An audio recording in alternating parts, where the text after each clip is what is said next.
storie van wat ek al vroeg vir vertel het, van daardie wonderlike Weermag week daar in Bloemfontein waar ek die voorreg gehad het om teen Suid-Afrikaanse Springbokke van daardie tyd te speel. Maar ons het ons nou teruggekom na die Weermag kamp toe, daar in Oudtshoorn Infanterieskool, en die gewone rugby het toe weer in die gang gekom. So het ons net aangegaan, het was 'n lekker span gewees, maar die tweede wedstryd na ons toe terug is uit Bloemfontein,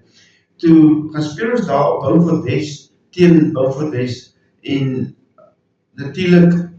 as altyd van my het altyd iets gebeur, ek het een keer daar gespeel, toe skeer ek my hamstrings, en ander keer, soos daai keer wat ek daar gespeel het, ook daai dag, sommer kort in die eerste,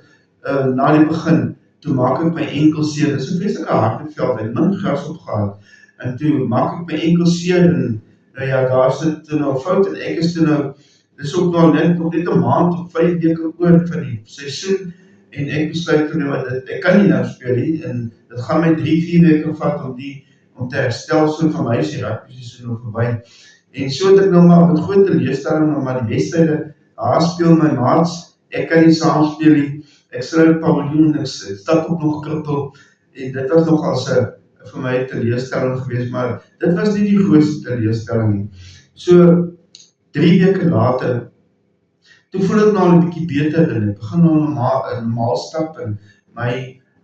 vriend daar so, hy was die afrigter van die tweede span, hy kom sê, luitenant, jy begin lyk of jy weer kan speel. Hy sê, want jy nie vir my kon speel, ons is nogal op 'n goeie vlak met mekaar gewees, en ons as vriende, en ek sê nou vir hom, adjudant, ek is nog nie reg, hy sê, nee man, ek sal jou enkel vir jou baie mooi reg maak, jy weet die tweede span is nou, hulle het nou 2 wedstryde, die eerste een is Rondine wen, dan gaan ons weer finaal toe, en dit klink nog baie, dit moet ek besluit, goed ek sal dit doen, en ek gaan speel in die eerste wedstryd, gaan toe heel goed, niks spesiaal, so nie, maar ek het my werk gedoen, lekker gaan op die bal gesprei, ek het goed gevoel, lekker man, ek het gedink, wacht, nee, ek is reg, ek sal volgende week in die finaal kan speel, en daai woensdag het ek toe nou my 25ste verjaarsdag gevier, en die dag daarna, toe oefen ons nou 'n finale oefening vir die oog op die uitstand, maar is nou 'n wedstryd oefening, ons oefen tot in die derde span, en ook die heel eerste beweging, ek dink ek het seker nie,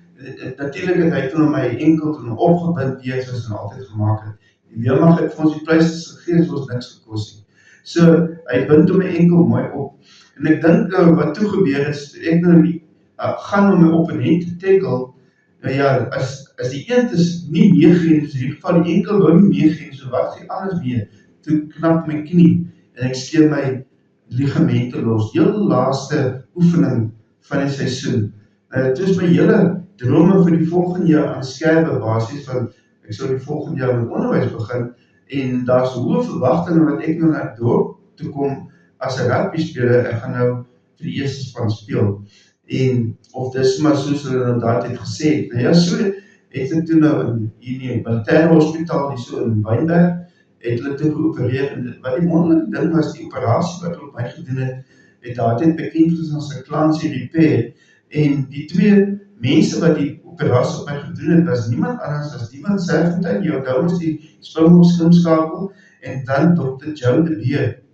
Hy is die een wat die rest die alle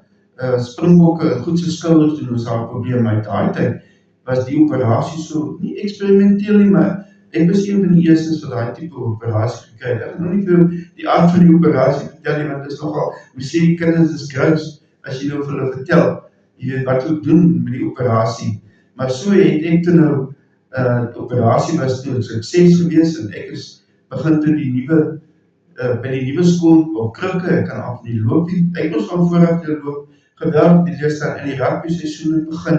en gelukkig het hulle my ingetrek, sommige my sekretaris gemaakt, en daai hele jaar sit ek toe op die paviljoen of langs die veld, en ek kan nie saamspeel, nou jy voel, dit is rugby in jou hart is, en jy sit daar, so jy sien, die speel jou maat, jy kan ons saam met hulle speel, want jy word ons baie gauw vriende, as jy so'n sportgroep is, gauw, dan het daar saamhorigheidsgevoel, en jy kuier lekker saam, en jy draai, en jy speel, en al wat ek kon doen, ek kon nie saam met hulle rugby speel nie,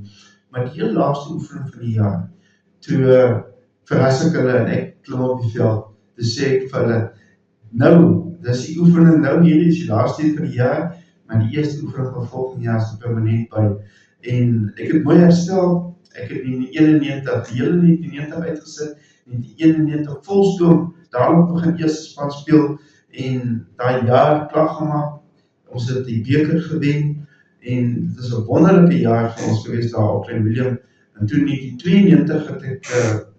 gesukkel met my knie, ek begin rol, en ek moes toe aan die einde van daai jaar, het ek 'n besluit geneem om op te hou met rugby, op 'n baie jong ouderdom eintlik, maar ek het net besef, ek kan nie, ek het nie grootste leefstyl so wendig, of jy kan of nie kan speel, het gaan oor daaroor, jy weet waar jy kan speel, maar jy kan dit nie meer doen nie, as gevolg van 'n kniebesering, en dan, as dit nie meer goed genoeg is nie, dan dink jy, kom ons los dit liewes, voordat 'n mens op 'n laagtepunt eindig. Maar ek het nog aangegaan om golf te speel, en cricket, en alles was lekker, maar ek het my rugby gemis, en vandag is 'n baie sentimenteel oor rugby en my dae as speler. Ek was altyd die kleinste ouetjie in die span, dis hoekom ek altyd die grootste beserings gekry het. Maar dit